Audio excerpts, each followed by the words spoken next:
अस्सलाम वालेकुम, this is Moeed Pirzada in Washington DC. गुज़िश्ता 24 घंटे में पाकिस्तान में बहुत सी डेवलपमेंट्स हुई हैं और इससे पहले कि मैं तमाम फॉर इंस्टेंस ये कि prominent television anchor person and vlogger one of the most influential Pakistani political commentator जनाब इमरान रियाज खान साहब को एक बार फिर गिरफ्तार कर लिया गया। सोशल मीडिया पे बहुत इसका चर्चा है। एक छोटी सी फुटेज भी इस हवाले से चल रही है जहां एक स्ट्रीट के ऊपर वीगोस और डाले जो हैं वो जाते हुए चंद सेकंड की वीडियो है। कहा जा रहा है कि उनको गिरफ्तार करने के बाद की ये फुटेज है और प्रोमिनेंट कमेंटेटर जनाब साबिर शाकिर साहब ने इस हवाले से ट्वीट भी किया और भी बहुत से लोगों ने ट्वीट किए हैं, क्योंकि अभी तक पाकिस्तान के किसी बड़े अखबार ने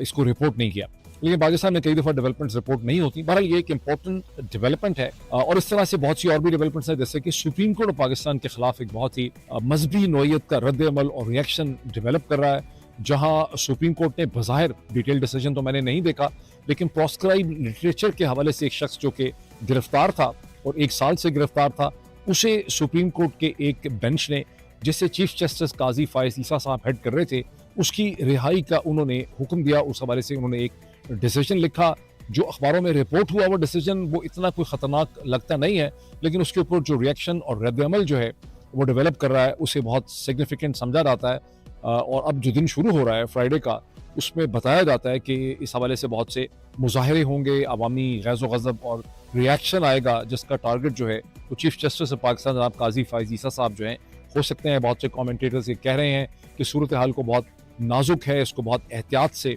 डील करने की ज़रूरत है, हुकूमत ने इसे मिसमैनेज कर दिया है। तो ये जो मैं कुछ डेवलपमेंट्स आपके सामने रखता हूँ और भी बहुत सी डेवलपमेंट मेरे सामने है। इंट्रा पार्टी इलेक्शन दोबारा तहरीक इंसाफ 3 मार्च को अपना करवा रही है। कमिश्नर रावलपिंडी जो है जनाब लियाकत चट्टा साहब, अब उन्होंने माफ़ी मांग ली है। इलेक्शन कमीशन ऑफ पाकिस्तान के सामने जाके उन्होंने एक अपना माफ़ी का बयाननामा रिकॉर्ड किया है। उनकी जो एक्चुअल स्टेटमेंट है उसकी कॉपी भी मैंने देखी है, जो व्हाट्सएप के ऊपर गर्दिश कर रही है। अखबारों में जो कुछ छपा है वो मोरलेस वही है जो उनकी स्टेटमेंट में है। तो ये चंद नए स्टेटमेंट्स का आपको जो डेवलपमेंट्स हैं उसका मैंने आपको एक आउटलाइन या अहाता तो दे दिया मैंने, लेकिन इससे पहले एक ब्रॉडर पर्सपेक्टिव को या पैराडाइम को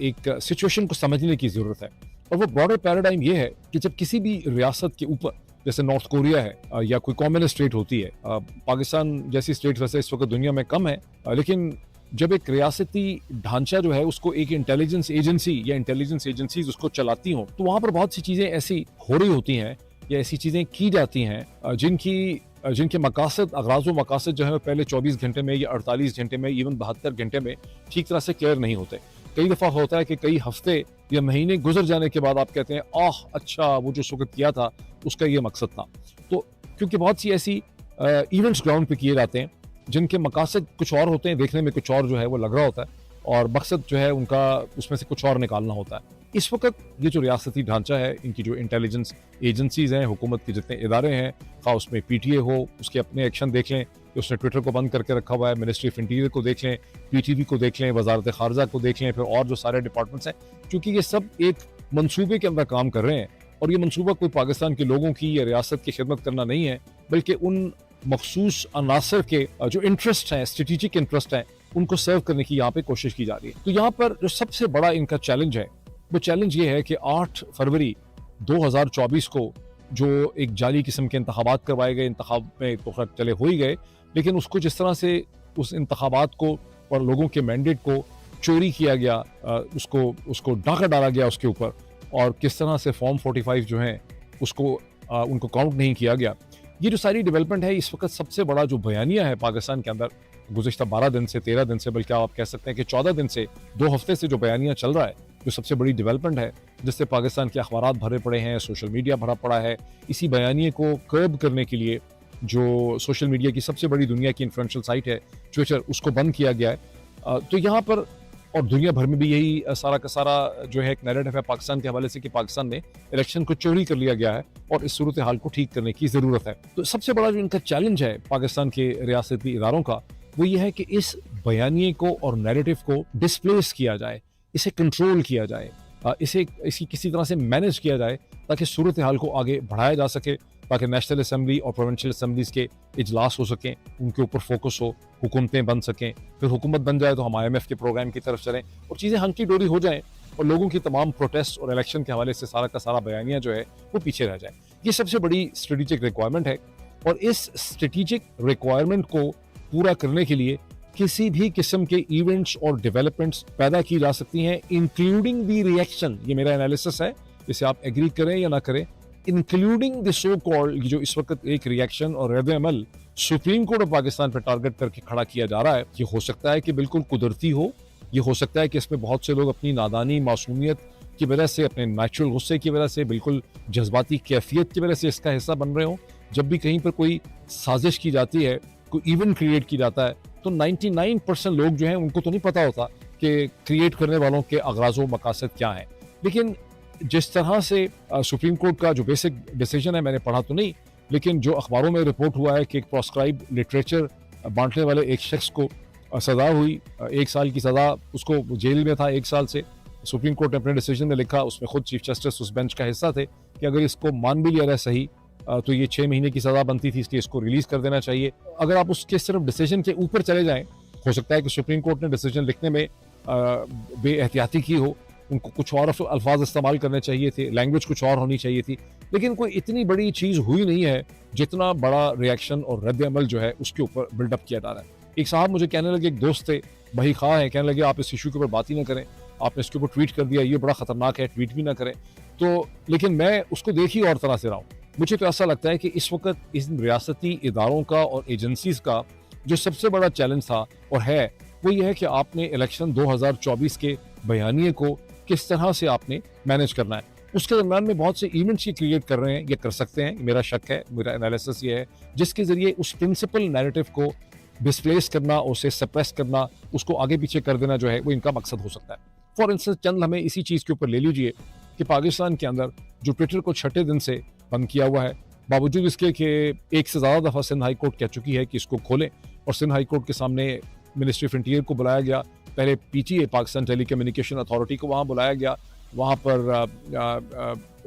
बहुत से जर्नलिस्ट जो हैं उन्होंने अपने वकील जो है वहाँ पे खड़े किए हुए थे। अच्छा, अब वहाँ पे पहले इसे कहते हैं, पीटीए ने कहा जी हमें तो मिनिस्ट्री ऑफ इंटीरियर जो है उसने हुक्म दिया था। अब मिनिस्ट्री ऑफ इंटीरियर से जब पूछा गया, उन्होंने कहा जी हमने तो दिया ही नहीं किसी हुक्म, आप जरा अंदाजा लगा लें कन्फ्यूजन का, कयास का। लेकिन इस हवाले से पाकिस्तान के अंदर बहुत सी एक्सप्लेनेशन दी गई हैं कि हुकूमत को इस चीज़ का खौफ था, इस चीज़ का खौफ था, और जो कमिश्नर रावलपिंडी हैं, चूँकि उनके साथ ये कनेक्ट हो गई बात कि चट्टा साहब जो हैं उनकी स्टेटमेंट्स के बाद से ट्विटर जो है बंद था। मैं समझता हूँ कि प्रिंसिपल वजह जो है वो एक बॉर्डर लेवल की है। बॉर्डर लेवल ये है कि ट्विटर दुनिया का सबसे इन्फ्लुएंशियल मीडियम है। इस वक्त न्यूज़ एंड ओपिनियन के हवाले से कहने को बहुत से मीडियम एग्जिस्ट करते हैं, यूट्यूब है, फेसबुक है, इंस्टाग्राम है, टिकटॉक है, इन सब के ऊपर न्यूज़ आइटम कैरी होते हैं। लेकिन जो सबसे मुस्तनद, सबसे इन्फ्लुएंशियल, सबसे ताकतवर जो प्लेटफॉर्म है दुनिया में, और क्यों है वो ताकतवर, इसलिए दुनिया के तमाम जो सीरियस ओपिनियन मेकर्स हैं, न्यूज़ मेकर्स हैं, कमेंटेटर्स हैं, एनालिस्ट हैं, और दुनिया के जितने की इंस्टीट्यूशन है,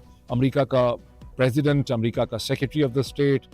CIA, जितने बड़े अखबारात हैं, बरतानिया, इसी तरह किसी भी मुल्क का दुनिया का नाम ले लें, वो कनाडा हो या बरतानिया हो या फ्रांस हो या जर्मनी हो, हर मुल्क का वजारत खारजा, उसके जितने भी की पब्लिक फिगर्स हैं, ओपिनियन मेकर्स हैं, प्रेसिडेंट हो, प्राइम मिनिस्टर्स हों, पार्टी हेड्स हों, चेयरमैन सेनेट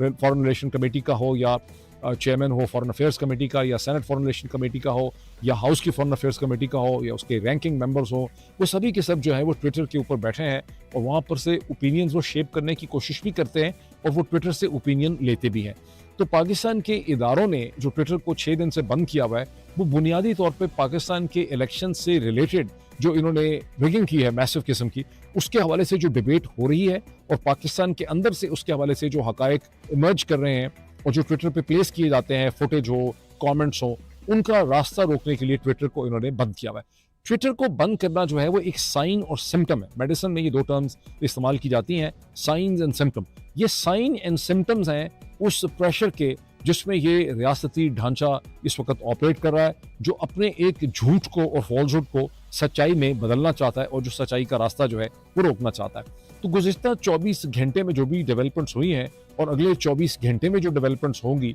या उसके आने वाले 48 घंटों में डेवलपमेंट्स होंगी, उन तमाम डेवलपमेंट्स को समझने के लिए ये जो लेंस मैं आपके सामने रख रहा हूँ, वो आपको, अगर अपने सामने आप इस लेंस को रखेंगे, तो आप हर डेवलपमेंट को इस माइक्रोस्कोप के जरिए जब देखेंगे तो आप उसको बेहतर समझ सकेंगे। वो पॉइंट क्या है? वो पॉइंट ये है कि इनकी तमाम तर जो मजबूरी है वो ये कि इलेक्शन के बयानिए को, जो टॉक्सिक बयानिया है रिगिंग का, उस टॉक्सिक बयानिए को किसी तरह से कंट्रोल किया जाए, डिस्प्लेस किया जाए, सप्रेस किया जाए, लोग भूल जाएं, दुनिया भूल जाए। और उसका सबसे इन्होंने तरीका मुझे लग रहा है कि ये निकाला है कि ऐसे नए इवेंट्स पैदा कर दो जिन नए इवेंट्स के अंदर अपना एक इमोशन हो, उनके अंदर अपना एक गैज़ो गज़ब हो, अपना एक हिजान हो, उनके ऊपर लोग रिएक्ट करें और यूं जो प्रिंसिपल नैरेटिव है इलेक्शन रिलेटेड वो दफन होता चला जाए, डिस्प्लेस होता चला जाए और नई डेवलपमेंट्स के ऊपर जो है लोग रद्द-अमल करने लग जाएं, उसके ऊपर लोग ट्वीट करें, उसके ऊपर लोग अपने ब्लॉग्स करें, लोग उसके ऊपर लिखें, कोई जलसा जुलूस निकले। और इसी पैराहे में और कॉन्टेक्स्ट में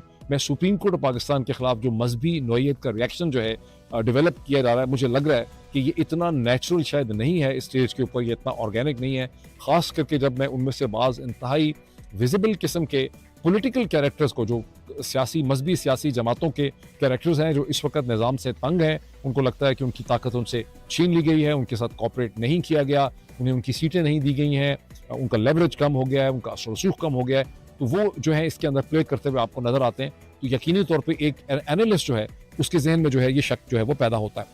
इससे पहले जो डेवलपमेंट्स हुई थी उसमें ये भी आया था कि इमरान रियाज और असद तूर जो है उनको नोटिस इशू कर दिए गए हैं FIA की तरफ से। वहाँ पर भी ये था कि शायद सुप्रीम कोर्ट के हवाले से उन्होंने कोई कमेंट किए हैं। मैं ये ज़रूर कहूँगा कि असद तूर ने सुप्रीम कोर्ट के हवाले से और बहुत से पॉलिटिकल इशूज़ पे जो पोजीशन ली है गुज़िश्ता चंद हफ्तों में, जब से काजी फ़ाइज़ ईसा साहब ने बल्ले का फैसला किया, आई एम वेरी इम्प्रेस्ड कि बहुत ही सॉलिड पोजीशन ली है। बहुत से लोगों को शक है कि शायद उस पोजीशन के पीछे कोई मसलहत होगी, शायद उसके पीछे भी कोई गिव एंड टेक हो, मुझे बिल्कुल भी नहीं पता। लेकिन जो क्लैरिटी पोजीशन है असद तूर की,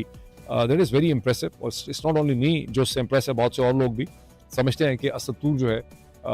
उसको मतलब उसने एक सही पोजीशन जो है ले ली है। अल्लाह करे कि सही पोजीशन पे वो खड़े रहें। अच्छा, अब ये भी है कि गुलाम हुसैन साहब और आरिफ भट्टी जो हैं उन्हें ऑफ स्क्रीन कर दिया गया है। गुलाम हुसैन साहब से तो शायद मेरी बात भी हुई थी, उन्होंने उस वक्त भी बताया था मुझे 2 दिन पहले कि उनको ऑफ स्क्रीन जो है वो कर दिया गया है। चंद जुमले में कमिश्नर साहब की स्टेटमेंट के हवाले से ज़रूर कह दूँ। कमिश्नर साहब की स्टेटमेंट का इंग्लिश वर्जन जिस तरह से स्टेटमेंट लिखी हुई है, ऑफिशियल उसकी कॉपी मैंने देखी है, पाकिस्तान के अंग्रेज़ी के अखबारात ने उसे रिप्रोड्यूस भी किया है और मैं ये आपको कंफर्म कर सकता हूँ कि जो कुछ स्टेटमेंट में लिखा है वही डॉन और ट्रिब्यून ने मेरा ख्याल है उसको उसी तरह से बिल्कुल प्रोड्यूस किया है। उसमें किसी किस्म की कोई मुबालगा आ रही नहीं है। अब कमिश्नर साहब की जो स्टेटमेंट है ये कहाँ पैदा हुई है? कमिश्नर साहब की स्टेटमेंट हुई है इलेक्शन कमीशन के उस इंक्वायरी कमेटी के सामने जो इलेक्शन कमीशन ने कमिश्नर साहब ही की प्रेस टॉक के बाद कायम किया था फैक्ट्स को वेरीफाई करने के लिए। ये एक टोपी ड्रामा था। फैक्ट्स तो जो कमिश्नर साहब ने बोले वो बिल्कुल ठीक थे। कमिश्नर साहब वो फैक्ट्स ना भी बोलते तो सारे दुनिया जहान को पता ही था कि फॉर्म 45 तो सारे लोगों के हाथ में है और पिंडी की जो 13 सीटें हैं वहाँ पर 30,000 से लेकर 70,000 की लीड वाले लोग जो हैं उनको हरा दिया गया है और जो लोग हारे हुए हैं जिनके पास बहुत थोड़े वोट हैं उन सबको वहाँ पे जिता दिया गया है। पिंडी से और PMLN के लोगों को जिता दिया गया। जब कमिश्नर साहब ने ये स्टेटमेंट दी, अपनी प्रेस टॉक उन्होंने की, प्रेस इंटरेक्शन किया, तो उसके बाद से बहुत सी स्पेकुलेशन हुई कि कमिश्नर साहब का क्या वाकई ज़मीर जाग गया है जिस तरह से वो क्लेम करते हैं। ये हमजा शहबाज के कहने पे उन्होंने किया है, ये जनरल फैज़ के कहने पे उन्होंने किया है, या ये कि ये इस्टेब्लिशमेंट ही की कोई खेल है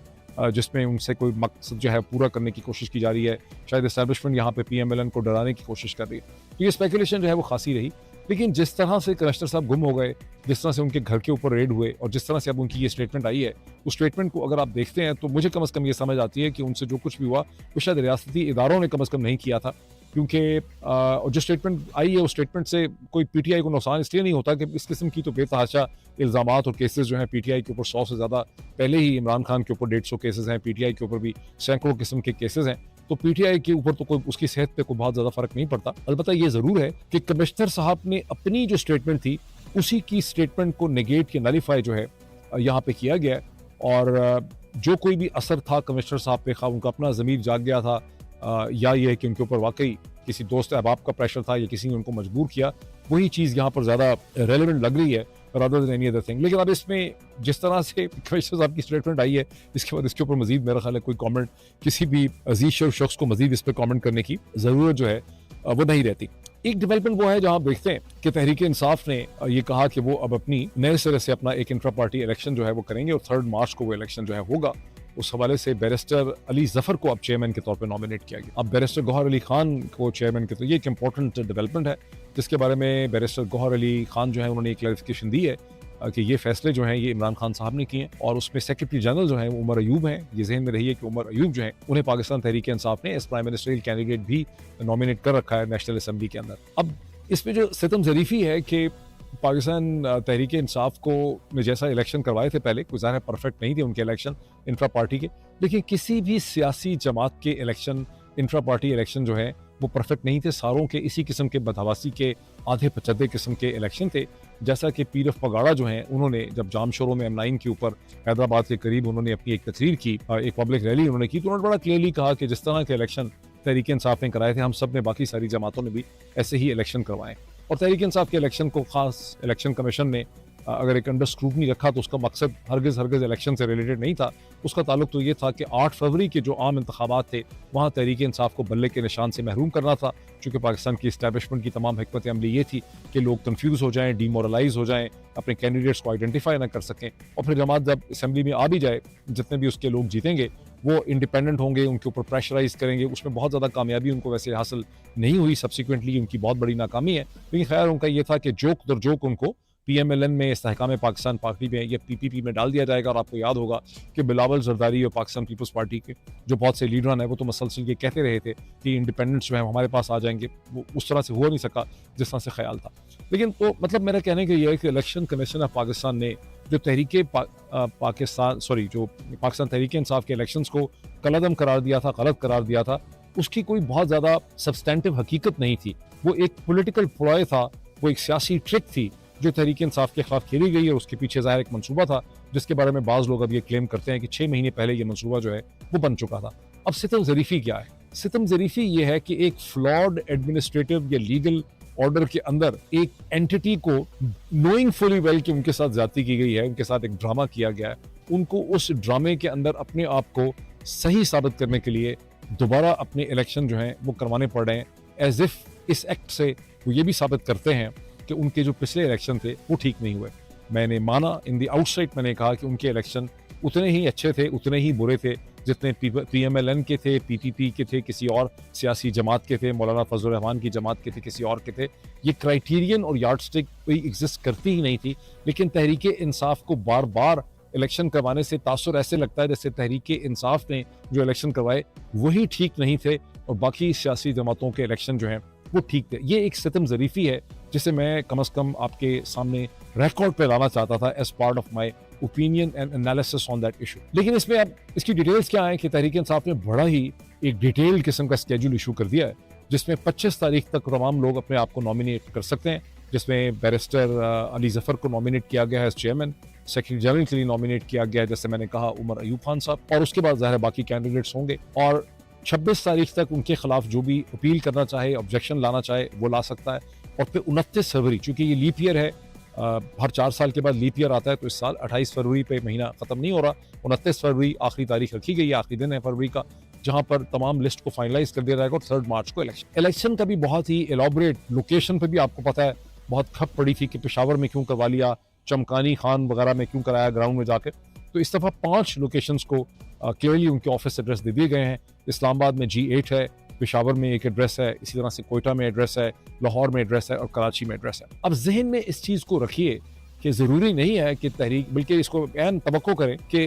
3 मार्च के दरमियान अभी जो 10-11 दिन है, इनके दरमियान में तहरीक इंसाफ के इन इंट्रा पार्टी इलेक्शंस को नाकाम बनाने के लिए, इसमें रखना अंदाजी करने के लिए, इसको कंट्रोवर्शियल करने के लिए, इसके ऊपर इल्ज़ामात लगाने के लिए, तहरीक इंसाफ को रिडिक्यूल करने के लिए, इन इलेक्शंस को फेल करने के लिए पाकिस्तान के जो इदारे और एजेंसीज हैं वो बेतहाशा एफर्ट करेंगे। पाकिस्तान के अखबारात में बहुत सी स्टोरीज छपेंगी, बहुत से लोगों के क्लेम्स आ जाएंगे, बहुत सी हो सकता है कोई अदालती पिटिशन आ जाएं, बहुत से अजीबो गरीब लोग जो हैं इसमें खड़े हो जाएंगे, हो सकता है कोई बलवा करवा दिया जाए, कोई दंगा फसाद करवा दिया जाए। तो मुझे कोई बहुत ज़्यादा उम्मीद नहीं है कि तहरीक इंसाफ 3 मार्च को अपने इंट्रा पार्टी इलेक्शन स्मूथली करा सकेगी, चूँकि अगर उनके इलेक्शन स्मूथली हो जाते हैं और फिर उसके बाद वो उसकी तमाम कानूनी रिक्वायरमेंट्स अपेरेंटली पूरी कर लेते हैं, तो फिर तो इलेक्शन कमीशन को उनका बल्ले का निशान देना पड़ेगा। जब उनका अपना बल्ले का निशान मिल जाएगा, इस वक्त तो उन्होंने सुन्नी इत्तेहाद काउंसिल जो है जनाब साहिबजादा हामिद रजा साहब की, उसके साथ उन्होंने इत्तेहाद किया है और अपेरेंटली 87 या 90 मेम्बरान जो हैं उनके एफिडेविट वहाँ पे जमा हो भी चुके हैं। लेकिन अगर तहरीक इंसाफ को उसका बल्ले का निशान मिल जाता है तो फिर एक सिंगल जमात इमरान खान की बड़े मजबूत तरीके से नेशनल असम्बली और प्रोविंशियल असम्बलीज में आ सकती है और किसी वक्त भी पॉलिटिकल डायनामिक्स जो है वो बदल सकते हैं। तो मेरा एनालिसिस ये कहता है कि अगले 10 दिनों में आप इस हवाले से बहुत सी तोड़-फोड़ देखेंगे, बहुत सी साजिश देखेंगे, बहुत सी रखना अंदाज़ी देखेंगे और उसमें पहले से तैयार हो जाएँ कि मीडिया के बहुत से लोग भी उसमें अपना एक रोल जो है वो प्ले कर रहे होंगे। एक साहब का मैंने देखा अंग्रेज़ी का वीलॉग जो है, बड़े रिस्पेक्टेबल वो आदमी है, लेकिन उन्होंने उनका पूरा जो वीलॉग है उसका बुनियादी मकसद है वो ये साबित करना चाहते हैं कि तहरीक-ए-इंसाफ ने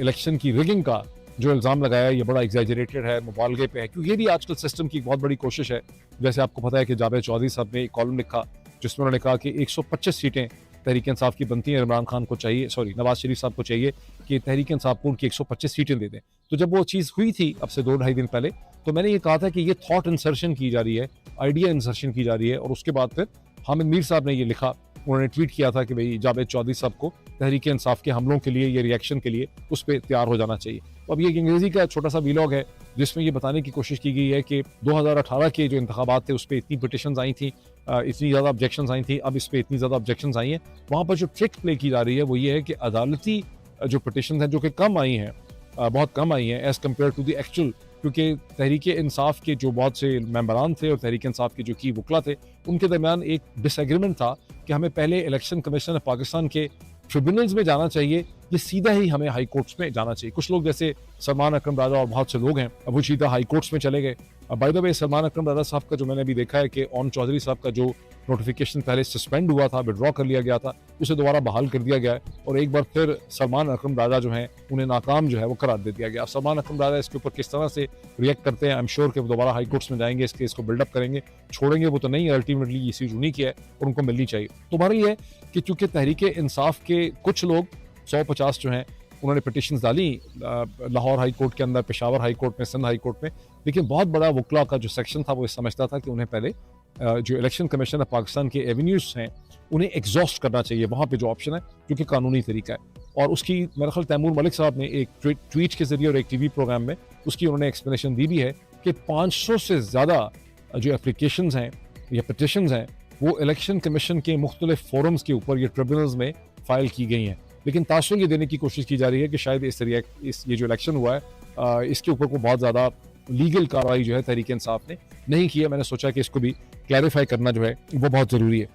मैं इसको एक चीज़ कह के मैं इसको बात को ख़त्म करता हूँ। आपने वो मैं बहुत लोगों ने तकरीबन 2 लाख लोग उस डिस्कशन को देख चुके हैं जो मैंने ब्रॉडकास्ट की, मैंने उसको अपलोड किया था बिटवीन माई सेल्फ, जो एक हमें नया एक इनिशिएटिव लिया है वजाहत सईद खान साहब, साबिर शाकिर साहब और डॉक्टर शहबाज गिल साहब के साथ मिलके, जिसको हम हर हफ्ते 1 या 2 दफ़ा रिपीट करेंगे डिफरेंट प्लेटफॉर्म्स पे। शायद अगला जो है वजाहत सईद साहब के प्लेटफॉर्म से किया जाएगा, उसके बाद अगला साबिर शाकिर साहब के प्लेटफॉर्म से, फिर डॉक्टर शहबाज गिल के प्लेटफॉर्म से। मकसद ये था कि 4 डिफरेंट पर्सपेक्टिव से के लेंस के जरिए पाकिस्तान की पॉलिटिक्स को देखा जाए। जो पिछली डिस्कशन हुई जिसको मैं आप तकरीबन 2 लाख लोग देख चुके हैं, उसका अगर आप एक सेंट्रल टेक होम मैसेज है वो ये है कि